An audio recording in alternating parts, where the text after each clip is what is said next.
Bom dia, meu Rio de Janeiro. Bom dia, meu Brasil. Eu confesso que hoje está sendo um dos dias mais difíceis da minha vida. Porque nós vamos falar aqui sobre a vida de inocentes.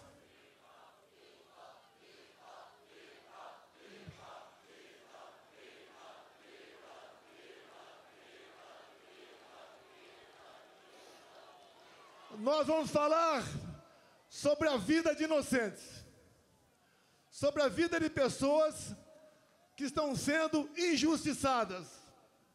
Eu jamais esperava um dia estar lutando por anistia de pessoas de bem, de pessoas que não cometeram nenhum ato de maldade, que não tinham intenção e nem poder para fazer aquilo que estão sendo acusados. É muito comum seus governadores, Tarcísio, Mauro Mendes, Cláudio e Jorginho. Aqui nós sempre dizemos que defendemos as mulheres.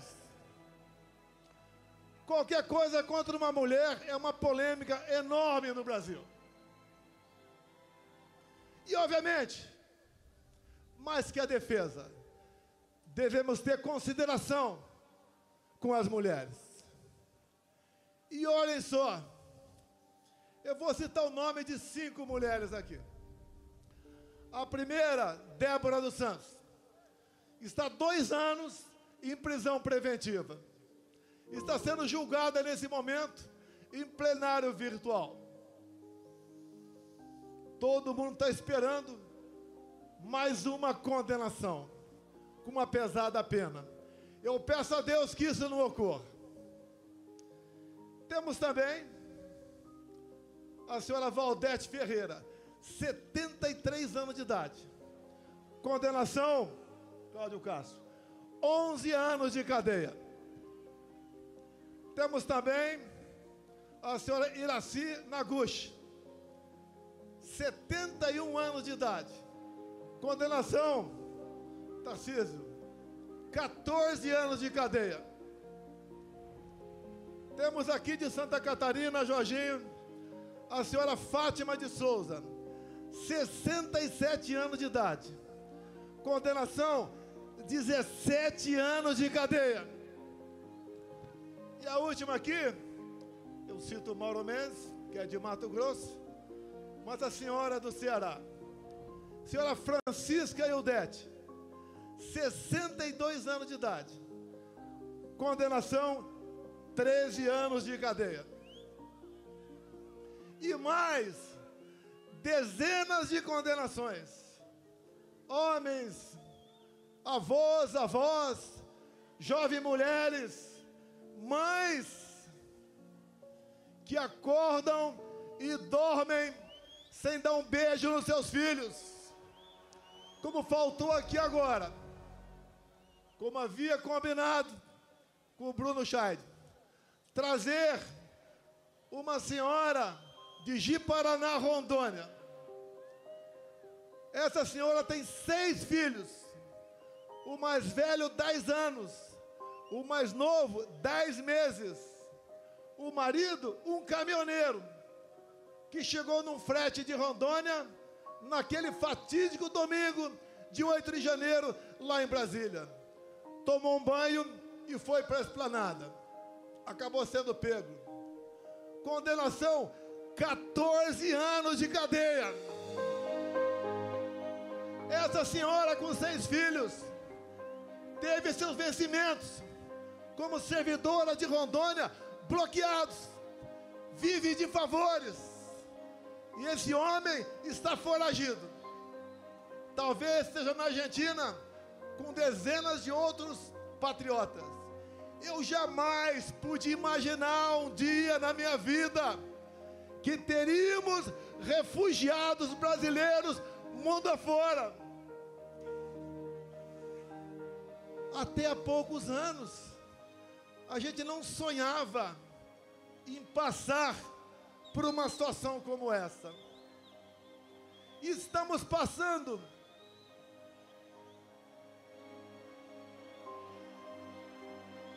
Tem alguém passando mal, é isso? O bombeiro, por favor.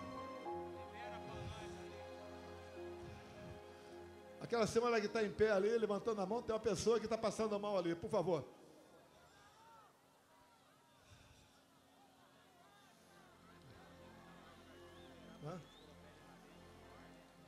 Aqui é o corredor aqui, por favor, o corredor aqui. Só abrir um corredor aqui, por favor.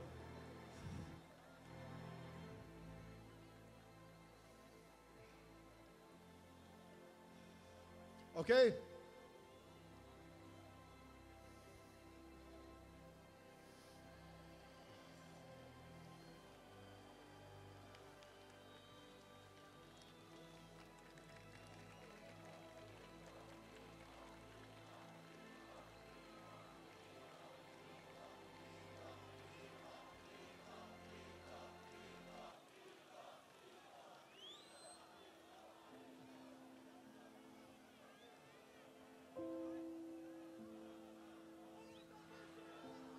Abre o corredor que vai ser transportado aí.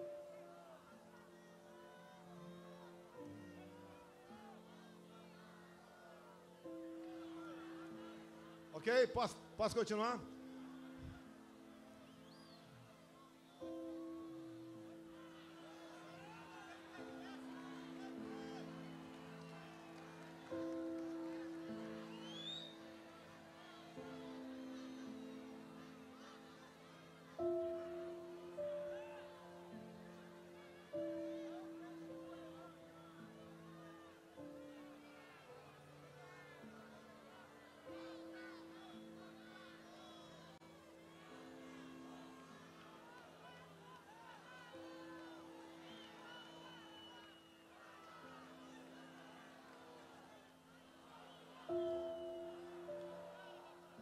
Essa senhora aqui, tem mais alguém? Tá atendendo ali.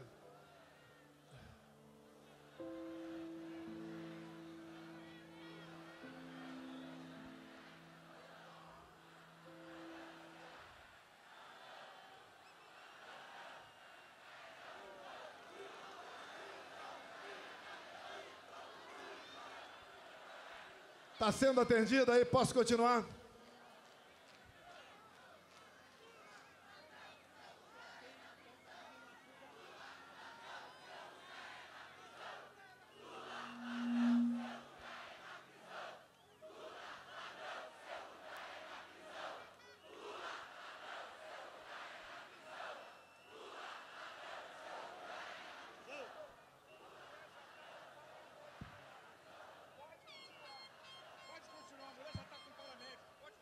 Serviço médico já está presente. Corredor está aberto.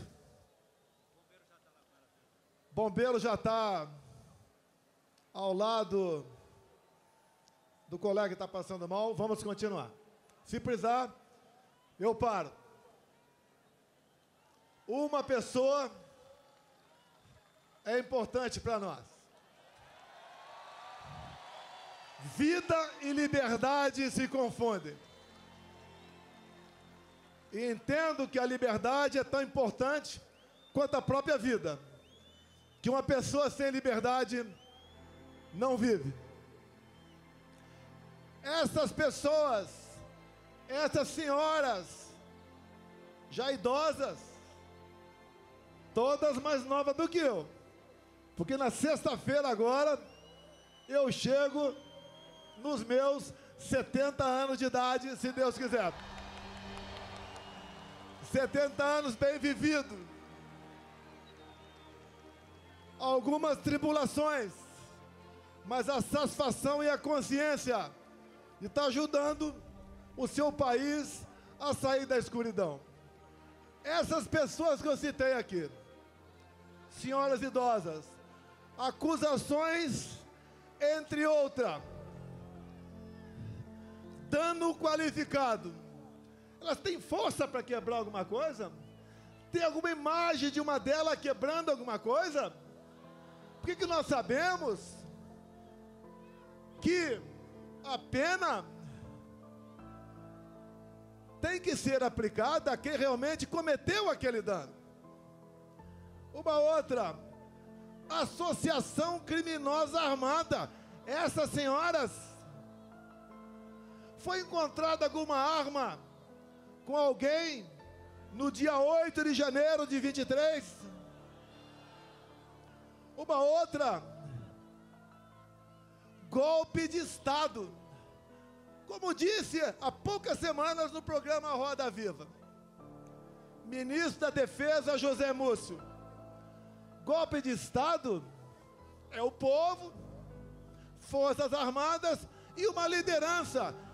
Quem é a liderança ou quem foi a liderança dessas pessoas? Não tiveram.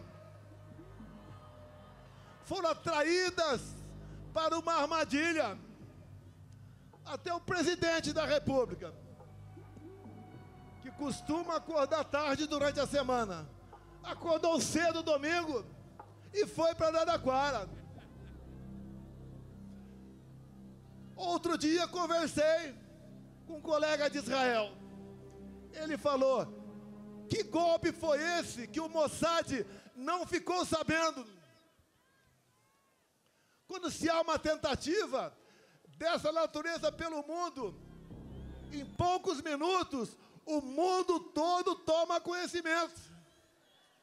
Mas qual o objetivo deles? O que eles querem? Todas as narrativas contra mim foram para o espaço. Marielle Franco, baleia, 100 imóveis no Vado Ribeira, móveis no Alvorada, joias, vacina, tudo foi embora. Sobrou a fumaça do golpe. Quando o Malafaia fala em dispositivos constitucionais, eu talvez, por obrigação, conheço um pouco mais a Constituição do que ele. Quando se fala em estado de sítio, estado de defesa, o primeiro passo é o presidente convocar os conselhos da defesa e o Conselho da República. Foi convocado? Não! Você vai naquele trabalho mal feito daquela banda da Polícia Federal que serve Alexandre de Moraes. Está lá que o golpe, segundo eles, começou no dia 29 de julho de 21. Alguém sabe o que aconteceu nesse dia? Vocês não sabem. Uma live que eu fiz lá no Alvorada e critiquei o sistema eletrônico de votação, onde eu dissequei um inquérito aberto em novembro de 2018.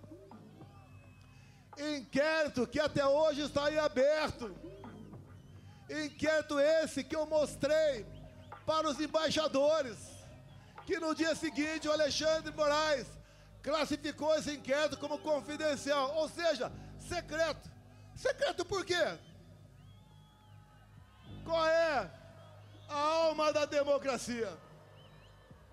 É a transparência, é o voto, é a contagem pública dos votos, é a certeza que o eleitor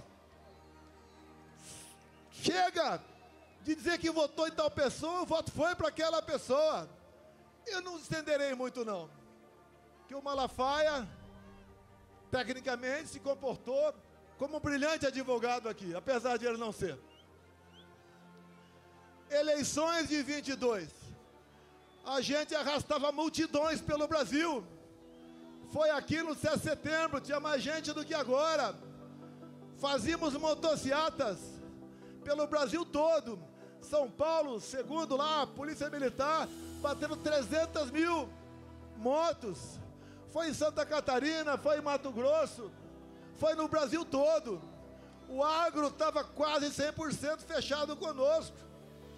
Os cristãos, da mesma maneira. Nós tínhamos majorado com responsabilidade o Bolsa Família para R$600. Nós, com o Rogério Marinho presente aqui, levamos água para o Nordeste. A Tereza Cristina na agricultura abriu comércio com o mundo todo. O Tarcísio, com orçamento pequeno, cresceu com sua competência e atendeu o Brasil em obras de infraestrutura. O nosso governo fez o seu trabalho. Por que perdeu a eleição? Por que perdeu a eleição?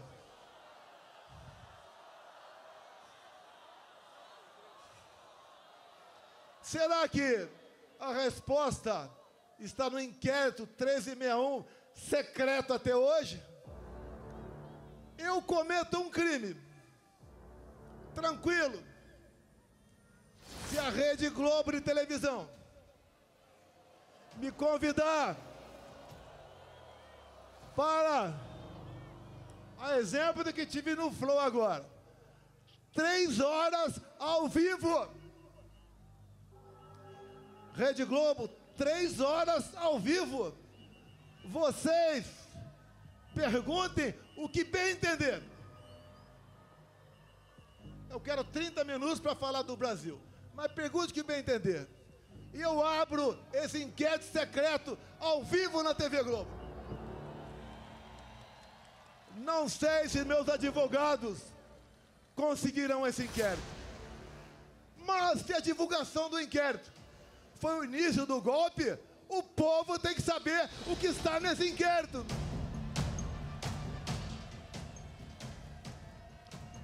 Todos os inquéritos de Alexandre de Moraes são confidenciais, secretos. Ninguém pode saber de nada o que está ali.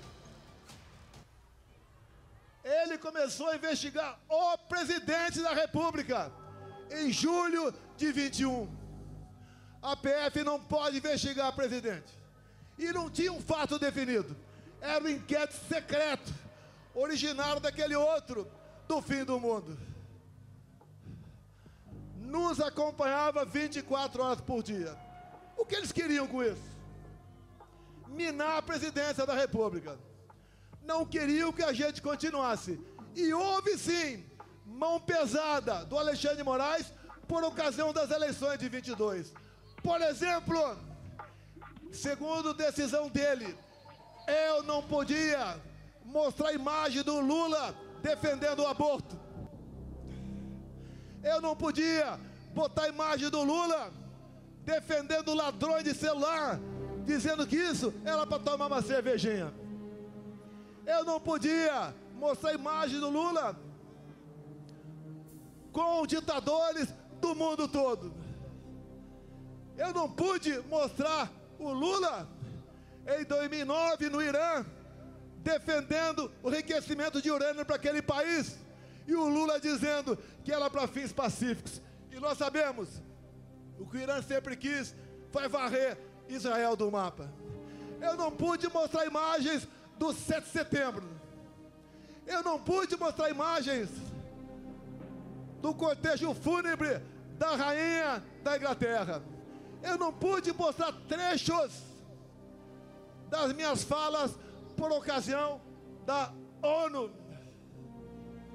Ele fez uma campanha para menores de 16 e 17 anos tirar título.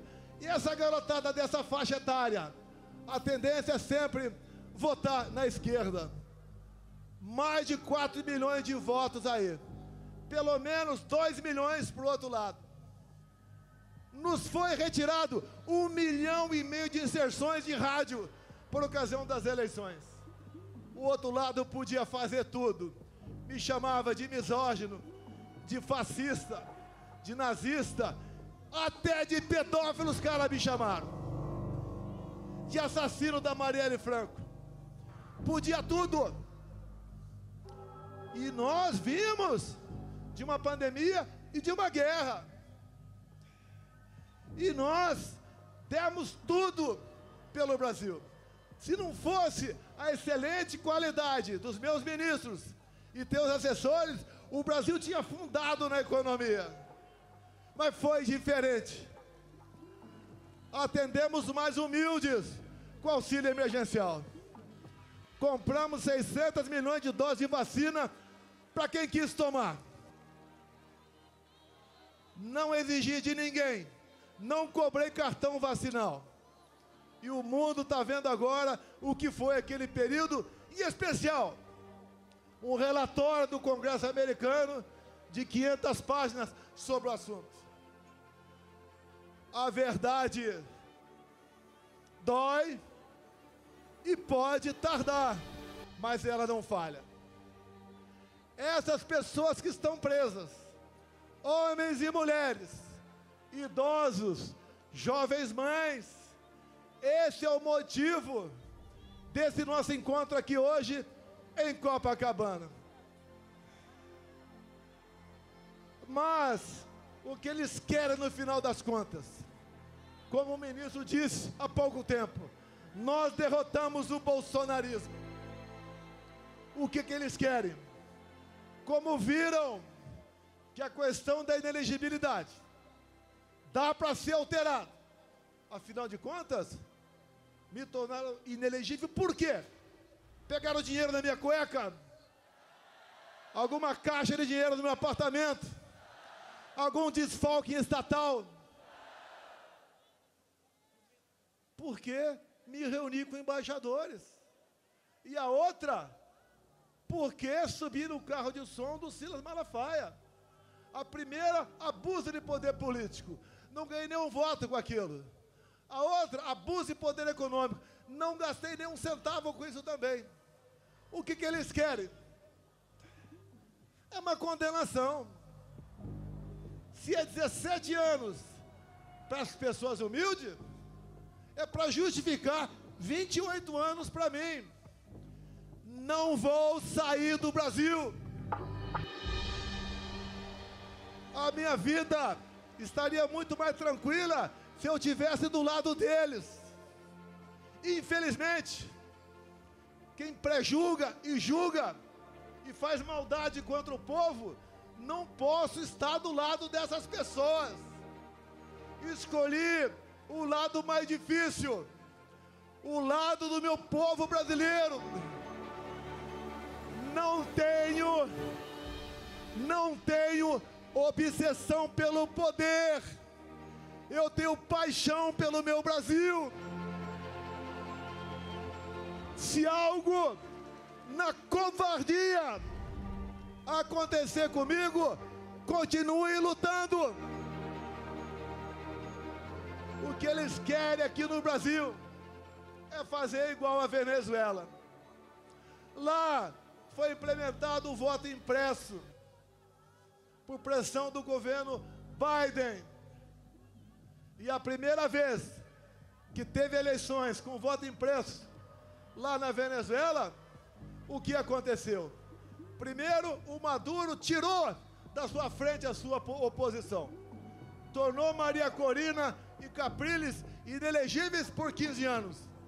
Qual a acusação? Atos antidemocráticos. Alguma semelhança com o Brasil? Quando eles querem me tirar por uma condenação, já que a inelegibilidade está ameaçada para eles, inventam uma historinha de golpe. Que golpe é esse que eu tenho que provar que não dei? E tem que ser o contrário. Eles têm que provar que eu tentei. Queria dizer que o golpe começou no dia 29 de julho de 21 e terminou no dia 8 de janeiro de 23. Ninguém engole essa história. E só não foi perfeito essa historinha de golpe para eles, porque eu estava nos Estados Unidos. Se tivesse aqui, estaria preso até hoje, ou quem sabe, morto por eles. Eu vou ser um problema para eles, preso ou morto. Mas eu deixo acesa a chama da esperança, da libertação do nosso povo. Afinal, o Brasil é um país fantástico. Desculpem o pessoal lá de Israel. Aqui é a terra prometida. Aqui é a terra de Deus. Aqui temos gente do mundo todo. E não vai ser uma pessoa que vai nos derrotar, que vai nos intimidar. E agora, indo para o encerramento, senhores deputados federais, senhores senadores, parte presente aqui, nós temos um compromisso que está no coração de qualquer um de vocês. É buscar anistia aos nossos irmãos e irmãs que estão presas nesse momento.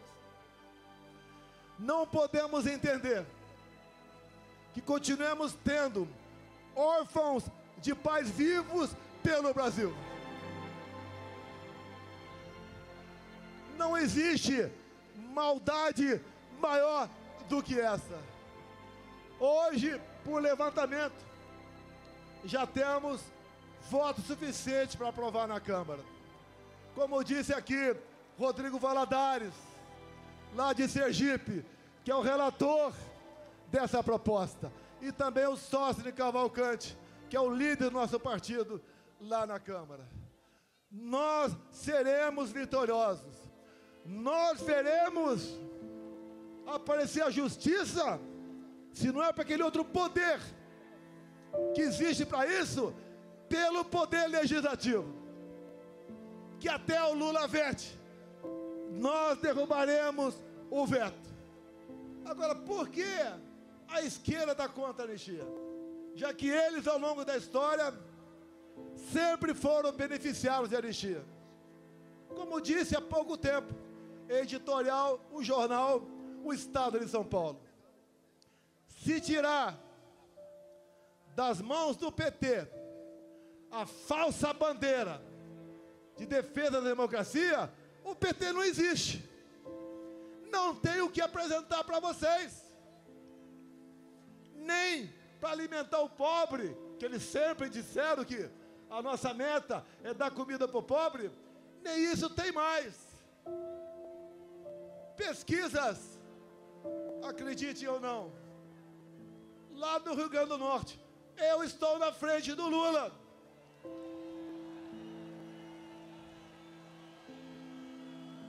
Indo para o encerramento, façamos comparações. Compara o nosso governo de poucos anos com o atual. Dá para comparar. Dá para comparar. Na infraestrutura, o atual ministro do PT com Tarcísio de Freitas.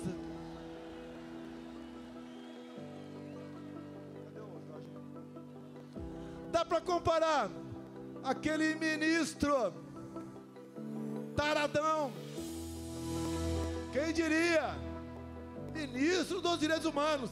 Dá para comparar o taradão com a Damares. Dá para comparar o atual ministro da Agricultura, que está fazendo o preço explodir pelo Brasil, com a Tereza Cristina. Na economia, dá para comparar o Haddad com Paulo Guedes. Dá para comparar Janja com a Michele. Nada dá para fazer comparação com esse governo. E a gente se pergunta o tempo todo: quem tirou esse cara da cadeia? Quem anulou os julgamentos? Quem trabalhou no escurinho do cinema para colocá-lo na presidência da República? Esses que fizeram esse trabalho dizem: salvamos a democracia. Essa democracia que está vivendo com prisão de inocentes, com tortura em cima de depoentes, com ameaça de censurar as mídias sociais. Sem liberdade de expressão não tem democracia. O trabalho não é fácil. Alguns querem rapidez, mas creio que o que está acontecendo vai servir de musculatura para todos, para que nós brevemente possamos dizer aqui no Brasil: eu vivo num país democrático. E quem tem que dizer o que pode ou não ser feito no Brasil é o povo brasileiro. Nós somos escravos da vontade de vocês. Sempre digo, ninguém tem o que nós temos. O que está errado? Onde erramos? Escolhas. Escolhas. Qual deveria ser, politicamente falando, a melhor região do Brasil? A mais próspera, a com mais igualdade, com mais oportunidade, com mais amor. Tinha que ser respeitosamente o nosso Nordeste. E por que não é? Não é porque o PT está 20 anos lá, roubando o nordestino, sonegando educação para eles. Os estados com maior índice de violência, infelizmente, é o Nordeste. E aqui comigo, por coincidência, os 2 melhores, os 3 melhores em índice de violência: Mato Grosso, Santa Catarina e São Paulo. Mas, meus amigos, meus irmãos do Rio de Janeiro, eu só tenho a agradecer a vocês. Desde que vocês acolheram esse jovem garoto caipira em 73, lá em Resende, na Academia Militar. Jamais eu esperava que a minha vida acontecesse tudo isso, bem como jamais esperava que na minha vida Ele colocasse ao meu lado pessoas fantásticas, pessoas maravilhosas, patriotas, que têm Deus no coração. O meu ciclo vai se esgotar um dia, mas nós estamos deixando muitas pessoas capazes de me substituir no futuro. Por lá de lá não tem nenhuma liderança. Por lá de lá não tem o que falar para se apresentar junto a vocês. Nós acreditamos no futuro do nosso Brasil. E o último ato aqui, esta senhora que está do meu lado e as suas 2 filhas. Aqui é a viúva do Crezão.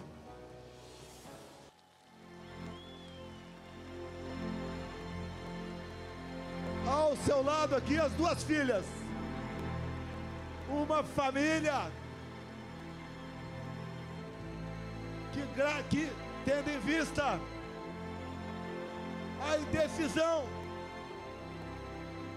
a decisão de alguém que devia usar sua caneta para fazer justiça, por 3 vezes negou a liberdade de um cardíaco para ser tratado condignamente.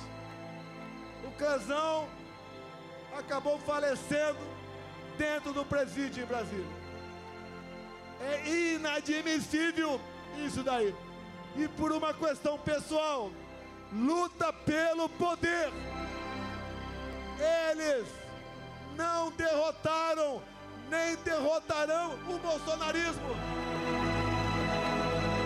Não derrotaram e nem derrotarão aqueles que defendem Deus, pátria, família e liberdade.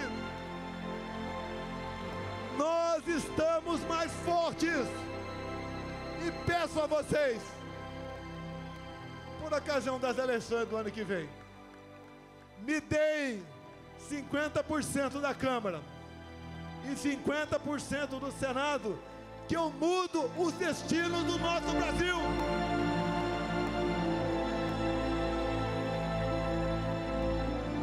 Tenho certeza, e deixo claro aqui, esse 50% aqui, Mauro Mendes e Tarcísio, não é PL não, tem gente boa em todos os partidos. Eu, inclusive, há poucos dias, tinha um velho problema e resolvi com o Kassab em São Paulo.